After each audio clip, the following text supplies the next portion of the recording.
Assalamualaikum warahmatullahi wabarakatuh. Masih bersama dengan saya Bapak Sholihul Hadi. Hari ini kita akan belajar bab 2, peran Wali Songo dalam penyebaran Islam di Indonesia.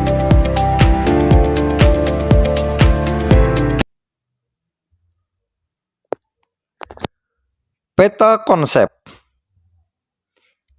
biografi, strategi dakwah, peran Wali Songo, keteladanan.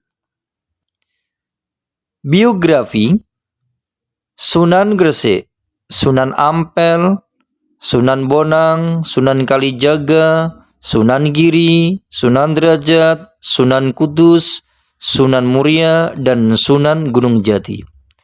Strategi dakwahnya: bidang kesenian, kebudayaan, pendidikan, politik, atau pemerintahan. Peran Wali Songo: 1. Dakwah, pendidikan, kebudayaan, arsitektur, dan kesenian. Keteladanan, spiritual, dan intelektual.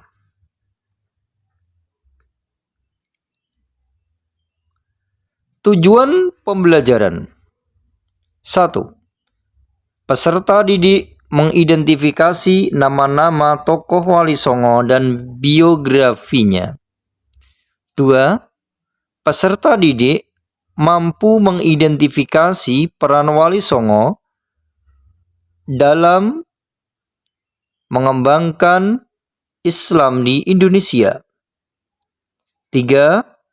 Peserta didik memberikan penilaian semangat dakwah yang dilakukan para Wali Songo.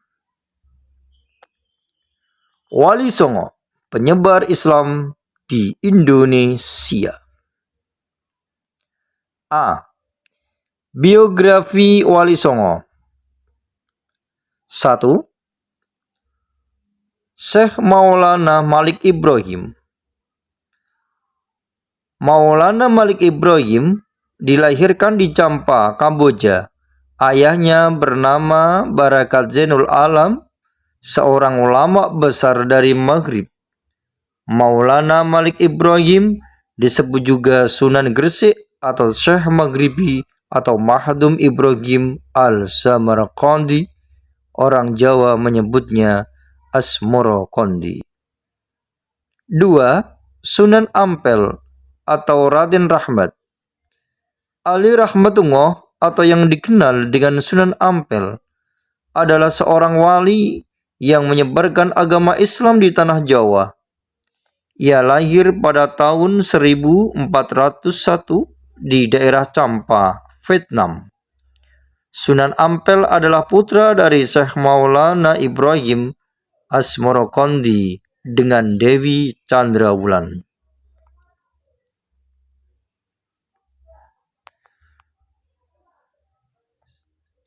Sunan Bonang atau Mahdum Ibrahim. Sunan Bonang dilahirkan pada tahun 1465 di Rembang dengan nama Raden Maulana Mahdum Ibrahim. Beliau wafat pada tahun 1525. Ia adalah putra Sunan Ampel dan Nyai Ageng Manila. Raden Maulana Mahdum Ibrahim merupakan putra keempat dari 5 bersaudara. 4. Sunan Kalijaga atau Raden Syahid.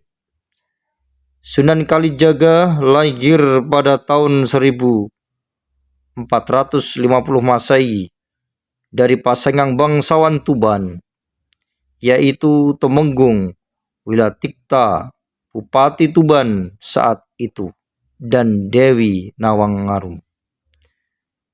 Karena darah bangsawan miliknya, Sunan Kalijaga kecil diberi gelar sebagai Raden Mas Syahid dalam beberapa literatur disebut Raden Mas Said.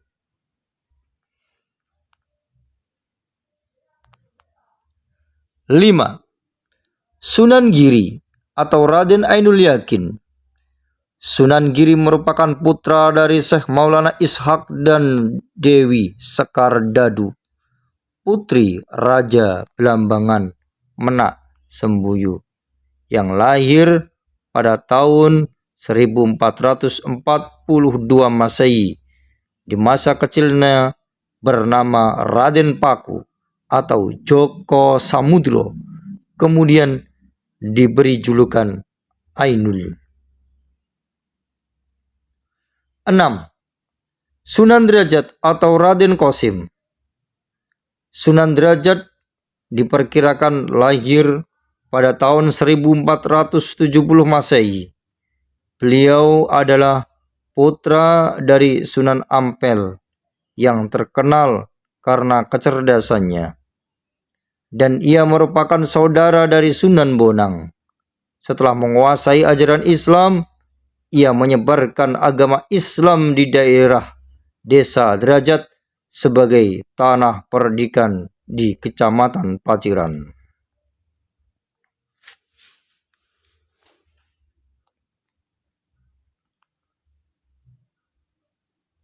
7. Sunan Kudus atau Raden Ja'far Shadiq. Sunan Kudus lahir pada 9 September 1400 Masehi. Sebutan Sunan Kudus tercipta karena beliau memilih Kudus sebagai tempat berdakwah terlamanya hingga bertahun-tahun. Ia merupakan putra Raden Usman Haji yang menyebarkan agama Islam di daerah Cipang, Panolan, Blora, Jawa Tengah. 8. Sunan Muria atau Raden Umar Said. Sunan Muria adalah putra dari Sunan Kalijaga dengan Dewi Saroh. Ia memiliki nama asli Raden Umar Said. Kemudian ia menikah dengan Dewi Roroyono, putri dari seorang ulama bernama Sunan Ngerang atau Ki Ageng Ngerang yang sangat disegani oleh masyarakat.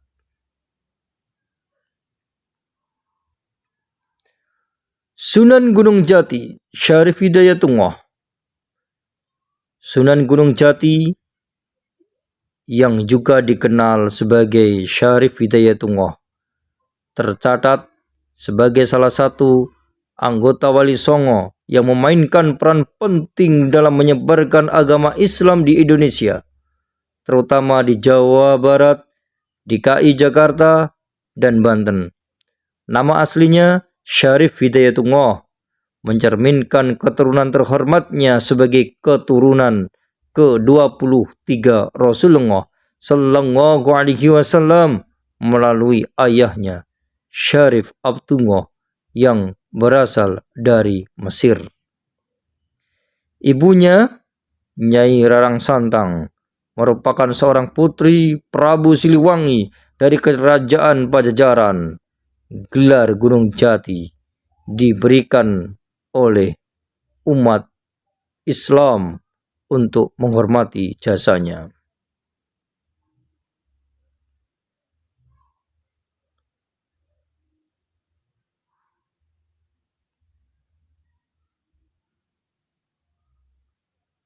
B. Strategi dakwah Wali Songo.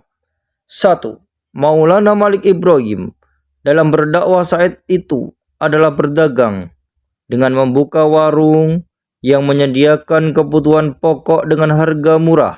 Selain itu, secara khusus Malik Ibrahim juga menyediakan diri untuk mengobati masyarakat secara gratis. 2. Sunan Ampel Raden Rahmatullah.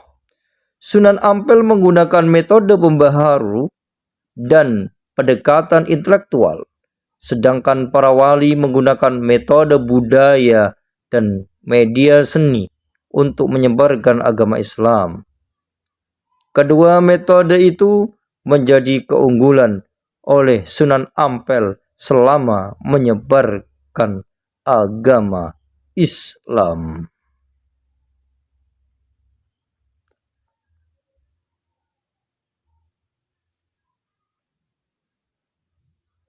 3. Sunan Bonang atau Raden Maulana Ibrahim. Sunan Bonang menggunakan kesenian sebagai media dakwahnya. Kesenian ini digunakan Sunan Bonang untuk menarik simpati masyarakat. Adapun kesenian tersebut adalah berupa seperangkat gamelan yang disebut bonang. 4. Sunan Kalijaga, Raden Mas Syahid. Sunan Kalijaga menyebarkan agama Islam di Pulau Jawa menggunakan media seni dan budaya, yaitu menggunakan wayang. Wayang yang berkembang dan dikenali dengan mudah oleh masyarakat Jawa dijadikan media untuk menyampaikan ajaran agama Islam.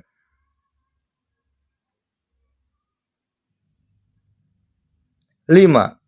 Sunan Giri atau Raden Ainul Yakin. Sunan Giri memanfaatkan seni pertunjukan sebagai media menyebarkan agama Islam melalui pendidikan yang dipertunjukkan di Giri Keraton. Pesantren miliknya yang terletak di perbukitan Giri, ia menyelipkan pedoman hidup yang diambil dari ajaran Islam melalui seni pertunjukan tersebut. 6. Sunan Derajat atau Raden Qasim. Pertama, lewat pengajian secara langsung di masjid atau langgar. Kedua, melalui penyelenggaraan pendidikan di pesantren. Selanjutnya ketiga, memberi fatwa atau petua dalam menyelesaikan suatu masalah. Cara keempat, melalui kesenian tradisional. 7. Sunan Kudus atau Ja'far Shadiq. Pendekatan kultural yang berarti ia mengarahkan masyarakat Hindu-Buddha ke dalam budaya Islam dengan cara yang damai dan tidak memaksakan. Beliau menekankan toleransi atau tepo seliro dalam menyebarkan agama Islam dan menghindari konfrontasi langsung. 8. Sunan Muria atau Raden Umar Said. Sunan Muria menerapkan strategi dakwah dengan pendekatan yang moderat dan fleksibel dengan mengintegrasikan ajaran Islam ke dalam budaya dan tradisi masyarakat setempat. Beliau bergaul dengan rakyat jelata, kesenian wayang dan gamelan untuk menyebarkan agama Islam. 9. Sunan Gunung Jati atau Raden Syarif Hidayatullah. Metode dakwah Sunan Gunung Jati yang pertama adalah dengan pendekatan kultural dan menghormati budaya lokal. Hal ini sebagaimana yang telah dilakukan oleh Sunan Kudus dan murid-muridnya. Sunan Gunung Jati mulai berdakwah di daerah Cirebon, Jawa Barat. Strategi dakwah yang beliau lakukan dengan melalui jalur perkawinan. Menurut sumber yang beredar, tak kurang dari 6 perempuan dipersunting oleh beliau untuk dijadikan istri.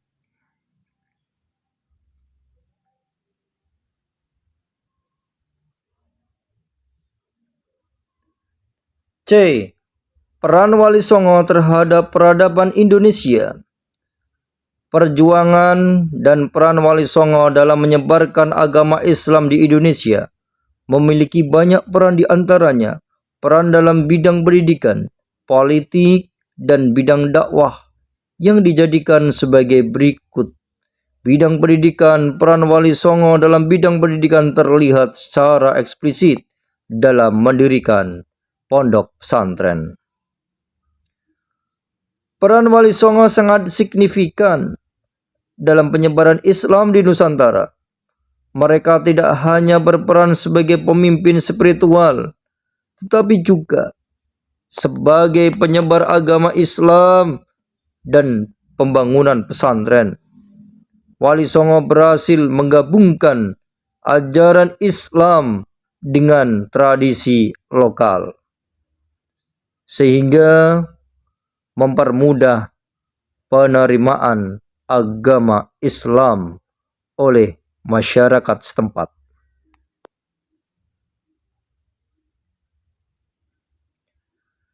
D. Teladan spiritual dan intelektual. Nilai yang perlu diteladani dari Wali Songo: 1. Keimanan dan ketakwaan kepada Allah Subhanahu wa Ta'ala. 2. Menguasai ilmu agama maupun ilmu pengetahuan lainnya. 3. Perjuangannya dalam rangka meninggikan nama Allah Subhanahu wa Ta'ala. Dengan demikian, keteladanan yang dapat kita pelajari dari Wali Songo yaitu keimanan dan ketakwaan kepada Allah Subhanahu wa Ta'ala. Tokoh Wali Songo memberikan teladan bagi generasi muda untuk mempertebal iman dan takwa, memperdalam penguasaan ilmu agama dan pengetahuan lainnya untuk memberikan manfaat bagi diri sendiri dan masyarakat, serta berjuang meninggikan agama dengan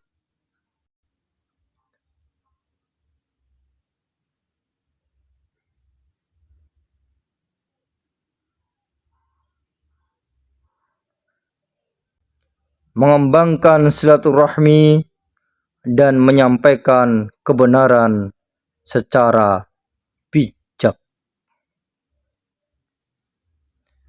Terima kasih, semoga bermanfaat. Wassalamualaikum warahmatullahi wabarakatuh.